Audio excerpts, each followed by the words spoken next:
Hello, good afternoon everyone. तो कैसे हैं सब लोग? आई होप घर पे सब लोग अच्छे ही होंगे, है ना। तो चलिए, आज कल अपन लोगों ने जहाँ तक कर लिया था अपना चैप्टर नंबर 7 अपना चल रहा है, एक्सरसाइज 7.1 अपन लोग कर रहे थे, है ना। कल अपन लोगों ने जहाँ तक कर लिया था, आज उसके आगे अपन क्लास को कैरी करेंगे। ओके, बट आगे बढ़ने से पहले मैं कल का थोड़ा सा रिकॉल कर देता हूँ कि कल अपन लोगों ने क्या क्या पढ़ लिया है। तो जैसे कि आप सब लोगों को पता है कि कल अपन लोगों ने देखा कि यदि कोई दो पॉइंट हमें दिए जाएं, है ना, सपोज ए और बी, तो उसके कोऑर्डिनेट अपन x1, y1 ए पॉइंट के और बी पॉइंट के x2, y2 मान लेते हैं। और यहाँ से हमें उन दोनों पॉइंट के बीच की डिस्टेंस, एक पॉइंट से दूसरे पॉइंट तक कितनी डिस्टेंस है, ये हम लोग निकाल लेते हैं। किस फॉर्मूले से? याद हो गया होगा अभी तक तो, है ना। रूट के अंदर x2 माइनस x1 का whole square plus y2 minus y1 का होल स्क्वायर। क्लियर है? इसी में एक फॉर्मूला और पढ़ा था, अगर डिस्टेंस हमें निकालनी हो ओरिजिन से, कहां से? ओरिजिन। तो ओरिजिन मतलब आपको पता है ओरिजिन के पॉइंट क्या होते हैं? 0,0, x भी 0 y भी 0, और कोई भी एक पॉइंट है a x, y, उसकी अगर डिस्टेंस ओरिजिन से निकालनी है तो एक फॉर्मूला आया था, रूट के अंदर x square plus y square. तो जिसके क्वेश्चन आप लोगों ने किए भी और कई सारे बच्चों ने मुझे होमवर्क भेज दिया है, एक दो बच्चे रह गए हैं तो वो भी अपना होमवर्क भेज दें, है ना। तो आज अपन लोग उसके आगे करेंगे। जैसे कि आगे आपका क्वेश्चन नंबर 5 है। पहली बात तो क्वेश्चन देखकर डरना नहीं कि इतना लंबा क्वेश्चन है सर। लंबा क्वेश्चन कुछ नहीं है बेटा। अब क्वेश्चनों का जो टाइप है 5 और 6 की मैं बात करूंगा। 5 और 6 का जो टाइप है मैं उसके बारे में पहले आपको समझा देता हूं, देन उससे रिलेटेड क्वेश्चन आप लोग खुद भी कर पाओगे और एक आध मैं भी कर बता दूंगा। सिंपल इतना होता है कि कंसेप्ट हमें क्लियर होना चाहिए। मेन इंपॉर्टेंट बात यह है कि चीज हमें पता होना चाहिए कि करना क्या है, क्यों करना है, कैसे करना है ना। कैसे करना है इंपॉर्टेंट है ना, और क्या करना है इंपॉर्टेंट है कि नहीं। तो ये चीज मैं आपको बताता हूं क्या है। अगर आप लोग देखोगे क्वेश्चन 5 या 6, तो उसमें 4 पॉइंट दिए हुए हैं बेटा, दोनों में 4-4 पॉइंट दिए हुए हैं। देख लो ध्यान से, जब भी हमें 4 पॉइंट दिए जाते हैं, कितने पॉइंट दिए जाते हैं बेटा? 4 पॉइंट। मैं इस तरीके से नॉर्मल लेकर चल रहा हूं। जब भी 4 पॉइंट हमें दिए जाते हैं, जैसे कि आपको यहाँ पे दिख रहे होंगे, ये 4 पॉइंट्स है ना, दिखाई दे रहा है कि हाँ 4 पॉइंट्स है ना। तो जब भी इन 4 पॉइंटों को अपन जोड़ेंगे, क्या करेंगे बेटा? इन 4 पॉइंटों को जोड़ेंगे। तो 4 पॉइंट्स को जब हम कनेक्ट करेंगे तो हमारे पास एक फिगर बनता है जिसको हम बोलते हैं बेटा क्वाड्रिलेटरल। बता दो, 4 साइडों को जोड़ने पे एक फिगर बनता है जिसको बोलते हैं क्वाड्रिलेटरल। 4 पॉइंटों को जोड़ने पे, और उन पॉइंटों को नाम दे दिया मैंने ABCD। उन पॉइंटों को नाम क्या दे दिया? ABCD, है ना। व्हेन 4 पॉइंट्स आर कनेक्टेड, है ना, जब वो अलग अलग हो, एक लाइन में नहीं होना चाहिए, कोलिनियर पॉइंट नहीं होना चाहिए, है ना। मैं लिख भी देता हूं, when 4 non collinear points are joined then it forms a quadrilateral। क्या बनाता बेटा? क्वाड्रिलेटरल बनेगा। हमेशा 4 पॉइंटों को ज्वाइन करने पे एक क्वाड्रिलेटरल बनेगा, है ना।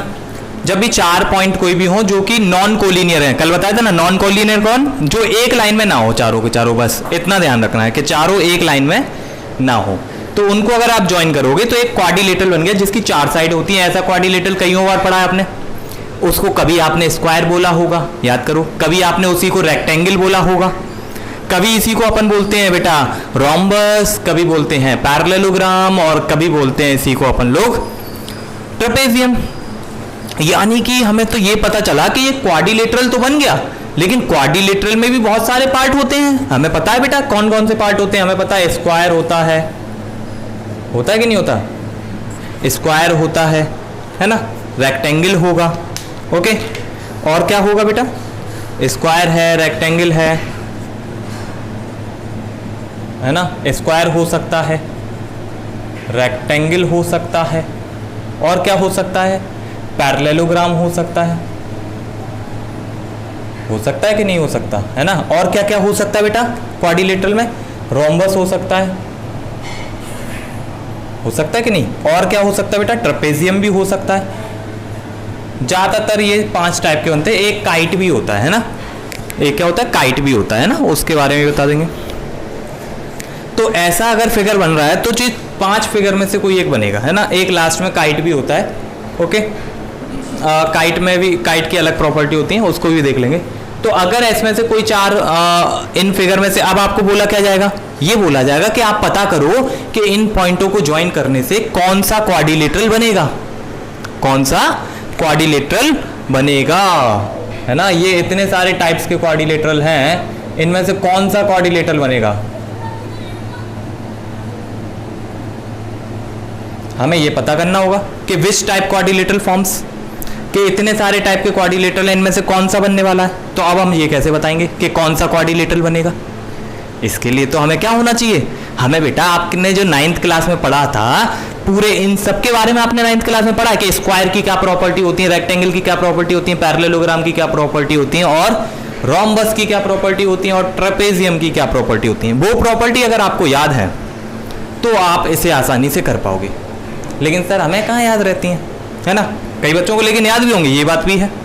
तो जिनको याद है बहुत बढ़िया बात है, जिनको नहीं है बेटा वो लोग थोड़ा सा याद करके रखा करें प्रीवियस चीज़ों को, क्लियर है, क्योंकि वो आगे कहीं ना कहीं इस्तेमाल होती हैं। आप लोग देखते हो कईयों बार पुरानी चीज़ों का इस्तेमाल होता है। तो अब हम पता कैसे करेंगे स्क्वायर है या नहीं है। तो बेटा स्क्वायर में आपने क्या पढ़ा था, एक प्रॉपर्टी पढ़ते हैं स्क्वायर में कि इसमें all sides are equal, all sides are equal होती है कि नहीं होती, सारी साइडें इक्वल होती हैं। स्क्वायर की सारी साइडें इक्वल होती हैं कि नहीं होती, बता दो, होती है ना। स्क्वायर की सारी साइडें इक्वल होती हैं, ओके। तो साइडें कौन कौन सी हैं, साइडें तो बेटा यही है ना, जैसे ए बी, ए से बी तक एक साइड, बी से सी तक दूसरी साइड, सी से डी तक चौथी साइड, और डी से ए तक चौथी साइड। तो बेटा ये 4 साइडें हैं, कितनी साइडें, 4 साइडें। इनकी लेंथ अपन लोग निकाल सकते हैं। लेंथ कैसे निकालेंगे बेटा, इनके कोऑर्डिनेट हमें दे रखे हैं ना बेटा, कोऑर्डिनेट दे रखे हैं हमें, x, y दे रखा है, हर किसी का x, y दे रखा है, हर क्वेश्चन में अलग अलग होगा x और y, क्लियर बात है। यहां पे सिंपल आपको केवल डिस्टेंस का फॉर्मूला लगाना है। कौन सा फॉर्मूला, डिस्टेंस का। जैसे कि मैं a और b के लिए लगाऊंगा तो a भी निकल कर आ जाएगा, b और c के लिए लगाऊंगा तो bc निकल आएगा, c और d के लिए लगाऊंगा तो cd आ जाएगा, और d और a के लिए लगाऊंगा तो ad आ जाएगा। तो चारों डिस्टेंस आ जाएंगी। और अगर चारों डिस्टेंस बराबर हो जाएं, चारों डिस्टेंस क्या हो जाए बेटा, A B equal B C equal C D equal D A, चारों डिस्टेंस अगर बराबर हो जाए तो हम बोल सकते हैं स्क्वायर है। ये कुछ लोग बोलेंगे, लेकिन अभी भी कंफ्यूजन है। क्या कंफ्यूजन है सर, सर कंफ्यूजन ये है बेटा कि स्क्वायर में चारों साइडें बराबर होती हैं, साथ ही साथ बेटा रोम्बस में भी चारों साइडें बराबर होती हैं ना, ऑल 4 साइड्स आर इक्वल। बताओ कितने लोगों को यह याद है, रोम्बस की भी चारों साइडें इक्वल होती हैं, मतलब इसमें भी बेटा ए बी इक्वल होगा, बी सी इक्वल होगा, सी डी इक्वल होगा डी ए के। तो अब बेटा हम क्या बोल दें कि वो रोम्बस है या फिर स्क्वायर है, कैसे पता करें। अभी फिर कंफ्यूजन हो गया। पहले तो सर हमने साइडों की लेंथ निकाल ली, किसकी लेंथ निकाल ली, साइडों की, और सारी साइडें अगर बराबर आती तो हम बोल देते स्क्वायर है या फिर रोम्बस है। लेकिन अब इनमें भी कंफ्यूजन कौन सा होगा, क्योंकि दोनों में सारी साइडें बराबर होती हैं। तो बेटा आप क्या निकालना पड़ेगा, डायगोनल। क्या निकालना पड़ेगा, डायगोनल। यहाँ पे बेटा साइड्स कौन कौन सी निकाल ली थी अपन ने, साइड्स निकाल दी थी अपन ने A B, B C, C D और डी ए। इस तरीके से बेटा पॉइंटों को रख के देख लिया करो ना। अब डायगोनल निकालना पड़ेगा। सर डायगोनल क्या होता है, कई सारे बच्चों को पता भी होगा, कईयों को नहीं पता। बेटा जब अपन अपोजिट वर्टेक्स को ज्वाइन कर दें, अगर मैं यहाँ पे बी को सी से ज्वाइन कर दूं, बी को डी से, सॉरी बी को डी से, तो ये क्या बन गया, डायगोनल। इसी तरह सी को ए से ज्वाइन कर दूं, सी को ए से, सी को ए से ज्वाइन कर दूं तो ये भी डायगोनल। तो 2 डायगोनल बनते हैं बेटा, बी डी एक डायगोनल बना, दूसरा डायगोनल बना ए सी, ठीक है, क्लियर बात है। एक डायगोनल बना बी सी, एक डायगोनल बना ए सी, क्लियर है। तो अब सर डायगोनल का क्या, सर डायगोनल का ये है बेटा कि डायगोनल में अगर स्क्वायर होता है तो इसके डायगोनल्स भी बराबर होते हैं। Diagonals are also equal, diagonal भी इसके बराबर होते हैं, यानी कि इस वाली कंडीशन में बी डी इक्वल आएगा ए सी के। लेकिन बेटा रोम्बस में डायगोनल इक्वल नहीं होते, diagonals are not equal, are not equal, मतलब इस वाली कंडीशन में B D does not equal to A C. बताओ कोई दिक्कत। अब डायगोनल निकालना है अकेला, आपको 4 पॉइंट दिए रहेंगे, हमेशा 4 पॉइंट दिए रहेंगे, चारों पॉइंट को ऐसे नोट कर लेना, A B C D, A B C D. अगर आपने ए बी निकाला, बी सी निकाला, सी डी निकाला और डी ए, तो ये तो है साइड है, ये तो है साइड, ये क्या है साइड। जब एक पॉइंट को उसके अपोजिट पॉइंट से, यानी कि एक पॉइंट बीच वाला छोड़ दो, तो बी की डी से अगर डिस्टेंस निकाली, बी की डिस्टेंस कहां से, डी से, तो बी की डिस्टेंस डी से, तो ये क्या है डायगोनल। इसी तरह बेटा ए की डिस्टेंस सी से, तो ये भी क्या है डायगोनल। और दोनों डायगोनल अगर बराबर आ गए तो वो बेटा स्क्वायर कहलाएगा, और नहीं आए तो रोम्बस। आप क्लियर हो गया, क्लियर है। ये कब कंडीशन थी, जब बेटा इनकी साइडें बराबर हो, क्या हो, दोनों साइडें बराबर हो, मतलब सॉरी चारों साइडें बराबर हो, चारों साइडें बराबर हो। लेकिन चारों साइडें बराबर नहीं आ रही, अगर चारों साइडें बराबर नहीं आ रही तो ये तो पक्का हो गया कि वो स्क्वायर और रोम्बस नहीं है। लेकिन अगर अपोजिट साइडें इक्वल आ रही हैं, कौन सी साइडें इक्वल आ रही हैं बेटा, अपोजिट साइड्स, अपोजिट साइड्स। अगर अपोजिट साइड इक्वल है तो आपको पता है रेक्टेंगल में क्या होता है, opposite sides are equal, opposite sides are equal. अब बेटा अपोजिट साइड कौन कौन सी हैं बता दो, तुम लोगों को दिख रहा होगा साफ साफ। बेटा बीसी के अपोजिट कौन है, बीसी के अपोजिट कौन है, बीसी के अपोजिट है बेटा एडी, तो यानी कि बीसी हो जाए इक्वल एडी के अपोजिट, मतलब उसके सामने, तो बीसी के सामने एडी, तो बीसी इक्वल एडी, मतलब अपोजिट साइड इक्वल हो गई। इसी तरह बेटा ये देखो ए बी इक्वल होगा किसके, ए बी के अपोजिट कौन है, ए बी के अपोजिट कौन है, सी डी, तो ए बी इक्वल होगा सी डी के, तो हम बोल देंगे कि अपोजिट साइड्स आर इक्वल। तो अगर अपोजिट साइडें बराबर होती हैं तो हम उसे बोल सकते हैं रेक्टेंगल। क्या बोल सकते हैं, क्या बताओ, अपोजिट साइडें बराबर हो तो क्या रेक्टेंगल बोल सकते हैं, अभी भी नहीं बोल पा रहे, क्यों सर, क्योंकि बेटा पैरेललोग्राम में भी अपोजिट साइडें बराबर होती हैं, इसमें भी तो अपोजिट साइड्स आर इक्वल, मतलब इसमें भी बेटा जो है अपना क्या, BC इक्वल होगा AD के और अपना AB इक्वल होगा, है ना, AB इक्वल होगा CD के। तो अब अगर अपोजिट साइड इक्वल है तो वो रेक्टेंगल भी हो सकता है, वो रोम्बस भी हो, सॉरी वो पैरेललोग्राम भी हो सकता है, लेकिन क्या है वो, रेक्टेंगल है या पैरेललोग्राम है। तो अब ये कैसे पता करेंगे, वही बेटा डायगोनल से, याद है, बताओ रेक्टेंगल के डायगोनल बताओ इक्वल होते हैं कि नहीं होते, डायगोनल आर इक्वल, बेटा रेक्टेंगल के डायगोनल इक्वल होते हैं, मतलब इसमें क्या होगा बेटा BD इक्वल हो जाएगा AC के, लेकिन इसमें diagonals are not equal, diagonals are not equal, okay. तो इसमें बेटा BD इक्वल नहीं होगा, नॉट इक्वल का साइन है ये बेटा, बीच में क्रॉस कर देते हैं, इक्वल लगाकर बीच में क्रॉस, तो नॉट इक्वल AC। तो बताओ पता चल जाएगा कि वो रोम्बस है या रेक्टेंगल। अगर डायगोनल इक्वल होंगे तो बोल दोगे आप रेक्टेंगल है, और रोम्बस अगर नहीं है तो रोम्बस, क्लियर। अब अगर मैं बात करूं किसकी, ट्रेपेजियम की, तो ट्रेपेजियम में तो एक ही प्रॉपर्टी होती है कि इसकी केवल एक अपोजिट साइड इक्वल होती है, क्या, one pair of opposite side is equal, only one pair of opposite side is equal, only one pair of opposite side is equal. मतलब इसका क्या है, केवल एक पेयर होता है, या तो बेटा देखो BC के बराबर होगा AD या फिर AB के बराबर होगा DC, इनमें से कोई एक ही काम होगा, है ना, एक पेयर होगा, दोनों पेयर इक्वल नहीं होते। यहाँ पे देखो दोनों अपोजिट साइडों के पेयर इक्वल थे, लेकिन यहाँ पे नहीं होंगे, यहाँ पे क्या होगा, या तो इफ AB इक्वल होगा अपना CD के, और या फिर इसके अलावा क्या होगा, AD इक्वल हो जाएगा BC के, ठीक है, इनमें से कोई एक इक्वल होगा। अगर एक ही अपोजिट साइड पेयर इक्वल होता है तो आप बोलोगे क्या, ये है हमारा क्या, ट्रेपेजियम। थोड़ा नीचे चला गया क्या, साइड में लिख देता हूं, और लगा के लिखोगे, है ना, और AB इक्वल होगा या तो CD के, या फिर AD इक्वल होगा अपना किसका, BC के, ठीक है। अब बात क्लियर है, कोई कंफ्यूजन हो तो बताओ किसी को भी, क्लियर है, सारी चीजें क्लियर है। तो आपको कुछ नहीं करना, देखो एक बार फिर बता देता हूं, 4 पॉइंट दिए जाएंगे, कितने पॉइंट दिए जाएंगे, 4 पॉइंट, ABCD, ABCD, हमें कितने पॉइंट दिए जाएंगे, 4 पॉइंट ABCD।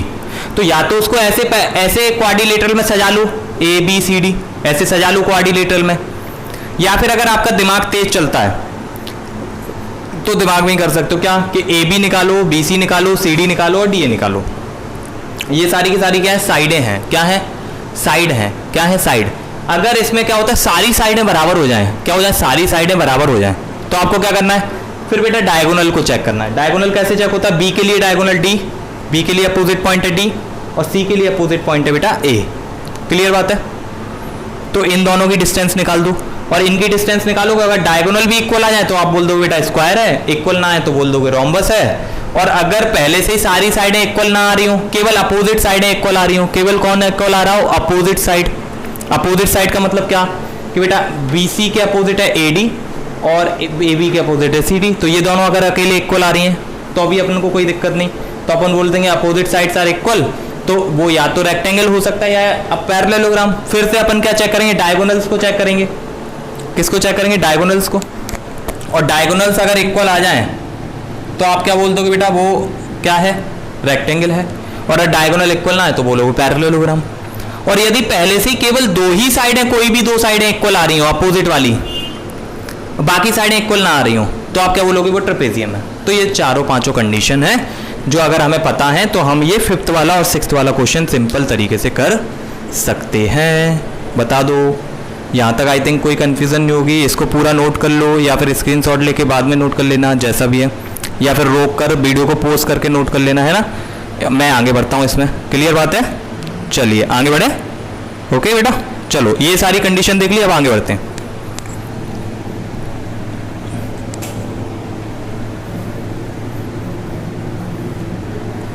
चलिए, मजे आ गए होंगे बेटा। कंडीशन, सारी कंडीशन याद रखना बहुत आसान है ना। थोड़ा सा उनको कोरिलेट करना अपने दिमाग में।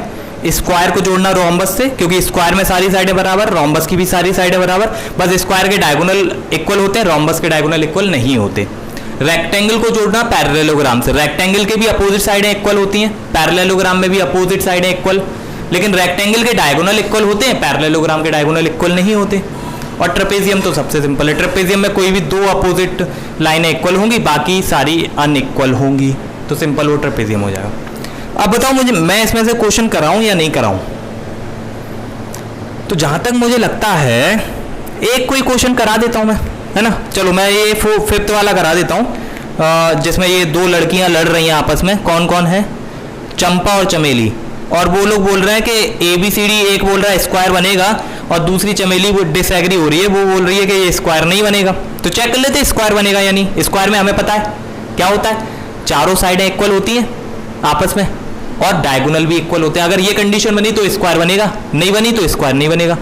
जल्दी से चेक करके मैं बता रहा हूँ आपको, है ना। चलो देखो, आ जाओ 5th क्वेश्चन जल्दी से कर लेते हैं अपन। वैसे तो आप लोग कर पाओगे, लेकिन फिर भी मैं कर देता हूँ। चलिए जल्दी से एक बार करेंगे इसको। 5th क्वेश्चन में मैं चारों पॉइंटों को लिख देता हूँ, जल्दी से देखो। ABCD, ABCD ज्वाइन कर देता हूँ इनको, तो एक रेक्टेंगल ऐसा बन जाएगा, ऐसे टाइप का। ये एक फिगर मैंने बना दिया, है ना। इनके पॉइंट लिख लेता हूँ। ABCD क्या क्या दे रखा है हमें, कुछ दिया है क्या, नहीं दिया बेटा। ये पहले पॉइंट भी निकालने पड़ेंगे according to the figure, according to the figure. Figure के अकॉर्डिंग जब आप बेटा ए को देखोगे तो देखो बेटा फिगर में क्या कर रहा है, ए कहां जाके कट कर रहा है, एक्स एक्सिस पे 3 पे कट कर रहा है। तो ए के कोऑर्डिनेट आएंगे फिगर के अकॉर्डिंग। ए के कोऑर्डिनेट आने वाले हैं बेटा 3,4। बहुत सिंपल है, ज्यादा टेंशन नहीं लेना। ए को बेटा ए जो दिख रहा है ना, मैं थोड़ा सा बुक में दिखा देता हूं। ये देखो बेटा ए जो दिख रहा है ना, देखो ध्यान से, ए जो दिख रहा है ना बेटा, ए को अपन को क्या करना है बेटा, ए देखो, ए को अगर मैं नीचे की तरफ ले जाऊं तो ए कहां कट कर रहा है, एक्स एक्सिस को 3 पर, और वाई एक्सिस को कहां कट कर रहा है बेटा 4 पर। क्लियर बात है। तो ए के कोऑर्डिनेट क्या होगा 3,4। अब देखो बी के आप लोग खुद बता दोगे। बी देखो, बी को देखो क्या कोऑर्डिनेट, बी को नीचे जाके देखो, एक्स को कहां कट कर रहा है बेटा बी 6 पे, और बाय को कहां कट कर रहा है बेटा बी 7 पे। तो बी के कोऑर्डिनेट क्या होगा 6,7। इसी तरह सबके निकल आएंगे, इसके 6,7। मैंने बस इसको लाइन में लिख दिया है ना, उन्होंने थोड़ा सा ऐसे उल्टा करके लिखा हुआ है, तो वो कोई दिक्कत वाली बात नहीं है, दोनों में कोई समस्या नहीं है, ठीक है। तो अब देखो बेटा, अब सी के कोऑर्डिनेट निकाल लो इसी तरीके से। सी के कोऑर्डिनेट क्या आने बेटे 9,4, और डी के कोऑर्डिनेट क्या आ रहे हैं बेटा, डी के कोऑर्डिनेट निकाल दो इसी तरीके से, वो आ जाएंगे 6,1। क्या आ जाएगा 6,1, ठीक है। अपन एक एक करके सारी साइडों को निकाल देते हैं, ठीक है। सबसे पहले यहाँ पे ए बी निकालें। ए बी जल्दी से करूँगा मैं थोड़ा सा। ए से बी की डिस्टेंस ए बी निकालूंगा अगर मैं, तो 6 - 3, एक्स वाले में से एक्स को माइनस करते हैं, ये तो आ गया होगा, बाय वाले में से बाय को माइनस करेंगे, ठीक है। तो 6 माइनस 3 3 का स्क्वायर बेटा 9, डायरेक्ट लिख दिया 7 माइनस 4 3 3 का स्क्वायर बेटा ये भी 9। क्लियर बात है, आ रही होगी समझ में। 3 का स्क्वायर बेटा 9 9 प्लस 9 18, 18 के बेटा फैक्टर करेंगे, 18 के फैक्टर करेंगे तो 18 के फैक्टर आएंगे बेटा 2 मल्टीप्लाई 3 मल्टीप्लाई 3, तो 3 के बेटा पेयर बन गए तो 3 बाहर निकल गया 2 अंदर रह गया, इतना आ जाएगा। अब बेटा BC निकालें, लाइन से चलते हैं, BC निकालो। BC में रूट में रखा मैंने, b की x की वैल्यू है 6 माइनस 9 हो जाएगा, इसका स्क्वायर प्लस 7 माइनस 4 का स्क्वायर। देखो बेटा अब ये माइनस होगा तो देखो कितना आ गया, ये 3 का स्क्वायर 6 माइनस 9 3 का स्क्वायर 9, 7 माइनस 4 3 का स्क्वायर 9, ठीक है।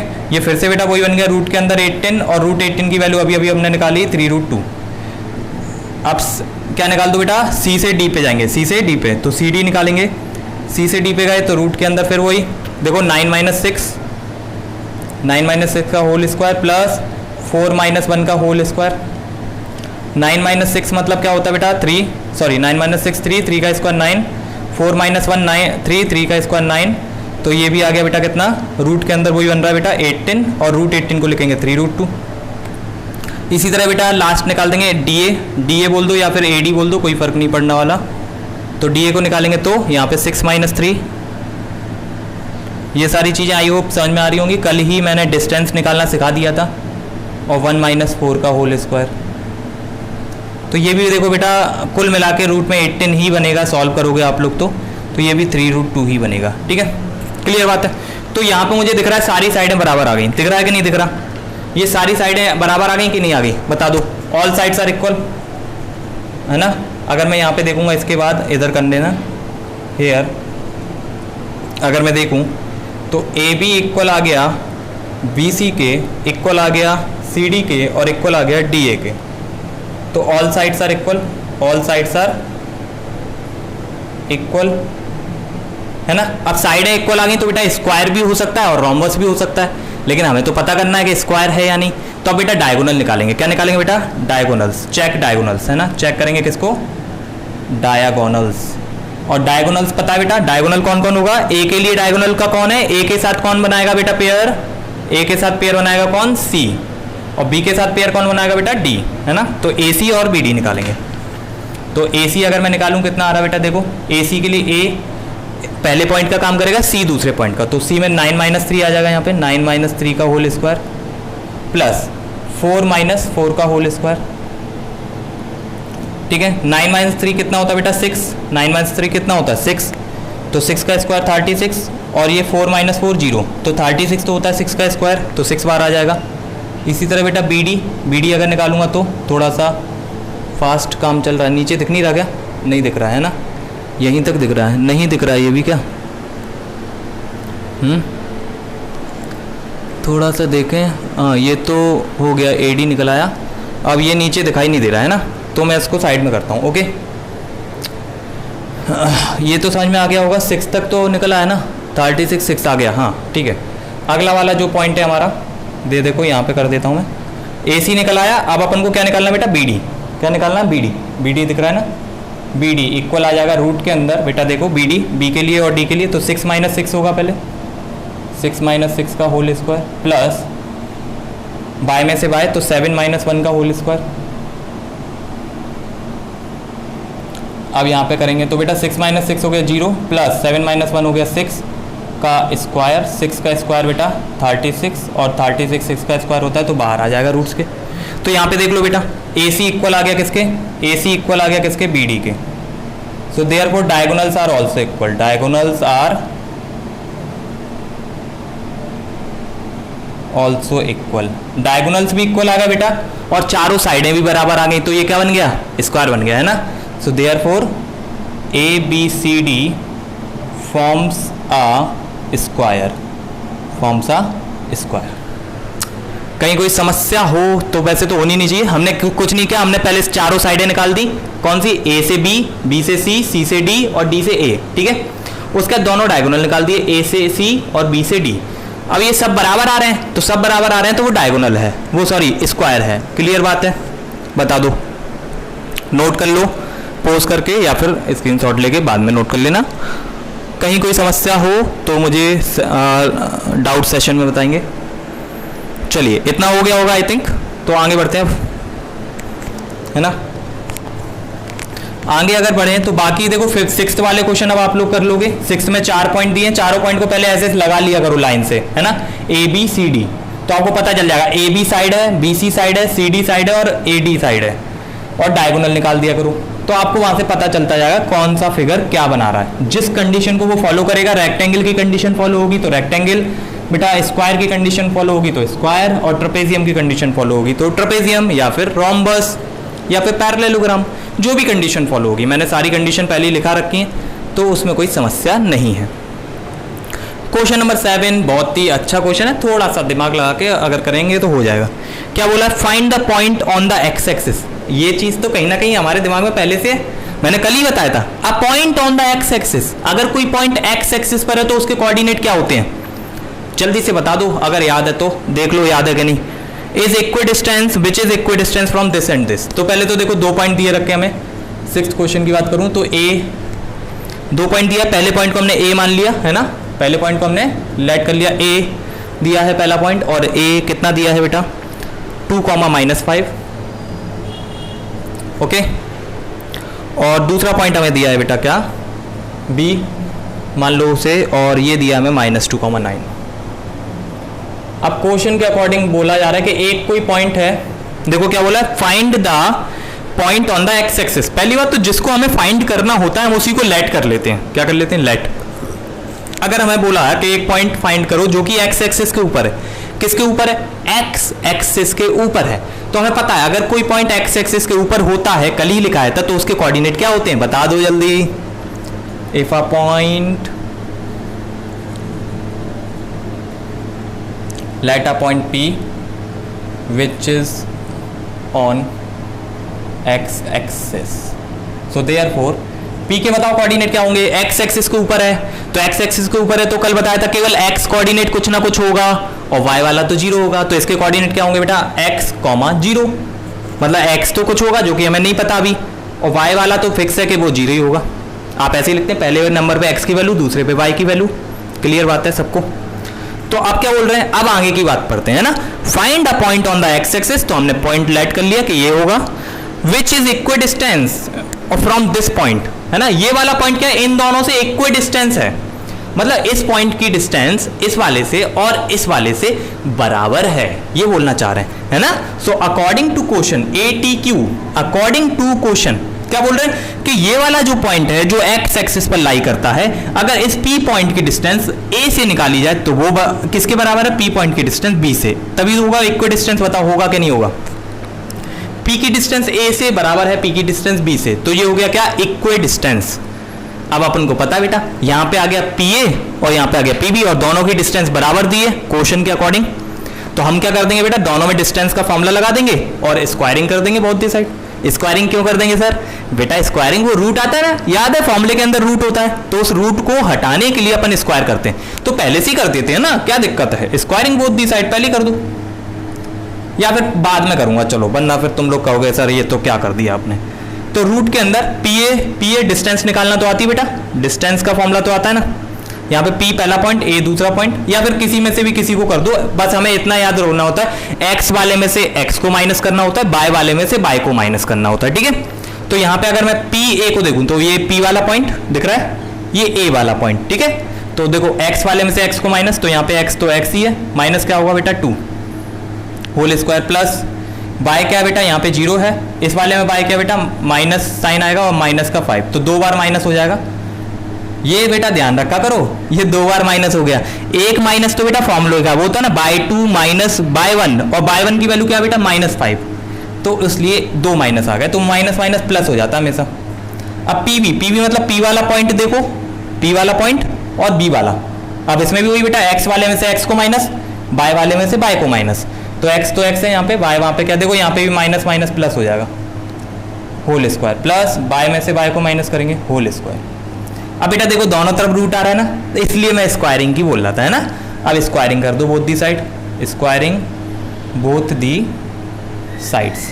अब स्क्वायरिंग करने से क्या होगा सर, स्क्वायरिंग करने से बेटा रूट हट जाएगा, सिंपल, तो रूट हट गया, तो यहाँ पे क्या आ गया, x - 2 का होल स्क्वायर, प्लस यहाँ पे देखो माइनस माइनस प्लस हो जाएगा, तो ये 5 का स्क्वायर, यहाँ पे देखो x माइनस माइनस प्लस हो गया, तो x प्लस 2 का होल स्क्वायर लगाइए ऊपर देखो, प्लस यहाँ पे माइनस के 9 का होल स्क्वायर। क्लियर बात है। अब यहाँ पे तो देखो फॉर्मूला लगेगा x माइनस 2 का होल स्क्वायर। क्या लगेगा? x माइनस 2 का होल स्क्वायर, यानी कि a माइनस बी का होल स्क्वायर। क्या फॉर्मूला लगेगा बेटा? a माइनस बी का होल स्क्वायर। ये a का काम कर देगा x, b का काम कर देगा y। तो आप सब लोगों को वैसे याद होगा a स्क्वायर माइनस का 2ab होता है, तो ये आ जाएगा माइनस का 4x और प्लस का b स्क्वायर मतलब 2 का स्क्वायर 4। अगर किसी को ये बेटा सिंपल फॉर्मूले भी ना आते हो तो मुझे कमेंट में जरूर बताना, मैं वहाँ पे और द्वारा बता दूंगा। यहाँ पे लग जाएगा बेटा a प्लस बी का होल स्क्वायर। याद होगा बेटा 8-9 क्लास में पढ़ते हैं, a प्लस बी का होल स्क्वायर क्या होता है बेटा? a का स्क्वायर प्लस 2ab यानी कि 4x प्लस b का स्क्वायर यानी कि 4 और प्लस 9 का स्क्वायर, तो ये हो जाएगा कितना बेटा? 81। ठीक है, इसको आगे सॉल्व करेंगे क्योंकि हमें x की वैल्यू निकालनी है, तभी वो पॉइंट आएगा। देखो बेटा एक्स स्क्वायर से एक्स स्क्वायर कट गया, इधर वाले से उधर वाला। ये माइनस का 4x है, ये प्लस का 4x है, तो 4x तो बेटा 4x वाले के साथ ही सॉल्व होगा, तो माइनस 4x है इधर, और उधर से भी 4x उड़कर इधर आएगा, तो बेटा प्लस वाला इधर आएगा तो माइनस हो जाएगा। क्लियर बात है। अब देखो 4 प्लस 25 कितना हो जाएगा? 4 प्लस 25 29 होगा, और उधर क्या होगा बेटा? 4 प्लस 81 तो 85, तो उधर है 85, और यहाँ से ये 4 प्लस 25 जो है 29 बन गया, और 29 उड़कर कहाँ गया? उधर, तो माइनस हो जाएगा बेटा। तो यहाँ पे देखो माइनस 4x माइनस का 8x minus minus plus. Clear बात है। और 85 में से 29 जाएंगे तो कितना बचेगा? बता दो जल्दी। 85 में से 29 गए तो कितना बचा? ये अपना बच रहा है 56। सही है, कर दें? सही होगा, है ना। तो 85 में से 29 गए तो 56 आ गया, और ये बेटा देखो माइनस का 8 है, मल्टीप्लाई में, तो -8 उधर जाएगा तो डिवाइड में आ जाएगा। क्लियर बात।